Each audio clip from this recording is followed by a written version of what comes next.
بسم اللہ الرحمن الرحیم۔ ناظرین السلام علیکم۔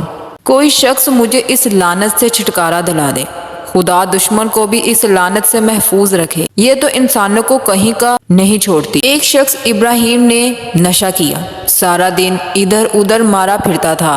ابراہیم کے بارے میں پتا چلا کہ وہ اچھا انسان تھا، خوبصورت نوجوان، دن بھر محنت کر کے اپنے بیوی بچوں کے ساتھ سکون کی زندگی بسر کر رہا تھا۔ دوستوں کی غلط صحبت میں بیٹھ گیا اور آہستہ آہستہ نشے کرنے لگ گیا۔ وہ نشے کی طرف مائل ہوتا گیا، لیکن رفتہ رفتہ گھر کا سکون برباد ہو گیا۔ افاقہ کشی کے باعث چند رشتہ داروں نے بچوں کو تو سہارا دے دیا، لیکن وہ خود کو کوڑے اور غلاظت کے ڈھیروں پر سارا دن کاغذ وغیرہ جمع کر کے فروخت کرتا، لیکن اس آمدنی سے صرف اس کا نشہ ہی پورا ہو سکتا تھا۔ ابراہیم سے پوچھا گیا، تم ایک اچھے کاریگر ہو، پھر کیوں گندگی کے ڈھیروں پر گھومتے رہتے ہو؟ جس کا جواب دیتے ہوئے ابراہیم نے کہا، صاحب اگر میں یہ بھی نہ کروں تو مجھے نشہ کرنے کے لیے پیسے کون دے گا؟ میرے بیوی بچے تو پہلے ہی کسی اور کے سہارے زندگی بسر کر رہے ہیں۔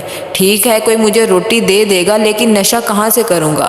اگر نہیں کروں گا تو میری حالت غیر ہونے لگتی ہے۔ روٹی چاہے ملے نہ ملے، نشہ ضرور ملنا چاہیے۔ اس نے بتایا کہ میں نے اسے چھٹکارا حاصل کرنے کے لیے بہت سی کوششیں کی، لیکن میرے پاس اتنے وسائل نہیں کہ اپنا علاج کروا سکوں۔ حالانکہ ایک دو مرتبہ میں نے دوا استعمال کی، لیکن مہنگی دوا نہیں خرید سکتا۔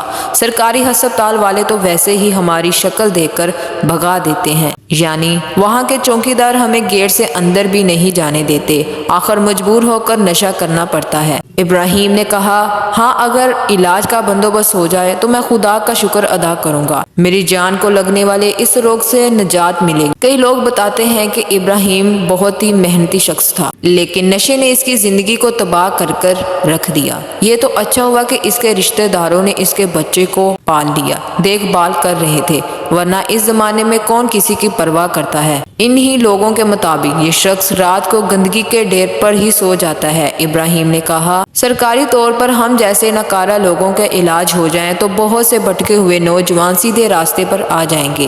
کاش میں اس دلدل میں نہ پھنستا جس نے آج میرے گھر کو تباہ برباد کر دیا ہے۔ میری بیوی نہ جانے کس حال میں بچوں کی پرورش کر رہی ہوگی۔ بچے مجھے دیکھ کر محسوس کرتے ہوں گے کہ یہ کیسا باپ ہے، گندے منہ والا، بکھرے ہوئے بال، گندے کپڑے، اور پتہ نہیں میرے بچے میرے بارے میں کیا کیا سوچتے ہوں گے۔